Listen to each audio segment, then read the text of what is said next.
Hello বন্ধুরা, তোমরা সবাই কেমন আছো? আশা করি সকলে ভালো আছো আর আমিও ভালো আছি। তো এই দেখো, আজ আমি বানাচ্ছি হলো বোঁদে।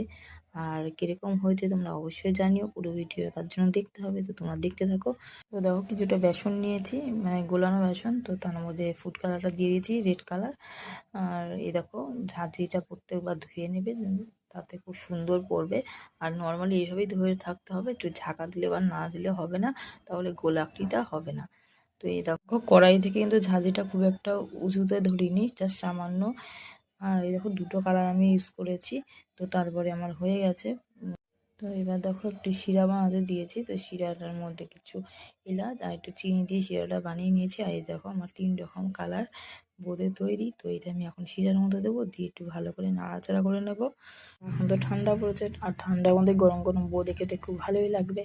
তো এই দেখো, হালকা হালকা আঠা হয়ে গেছে। তো এখন আমি এগুলো সব বোঁদেগুলো দিয়ে হালকাভাবে নাড়িয়ে নাড়িয়ে রেখে দেবো কিছুক্ষণের জন্য। তারপর যখন রসগুলো ভরে ফুলে উঠবে, তখন আমার বোঁদে কমপ্লিট হয়ে যাবে। আর এই শুকনোটা যে দেখালাম, তো এটা তোমরা রেখে দিতে পারো। আর যখন মানে প্রয়োজন হবে, তখন তোমরা সেই শুকনোটা শিরার মধ্যে ফেলেও বোঁদে চট করে বানিয়ে সার্ভ করতে পারো। তো এই দেখো, গরম গরম বোঁদে আমার কমপ্লিট হয়ে গেছে। তো তোমরা বলো কিরম হয়েছে। সকলকে বাই, ভালো থেকো।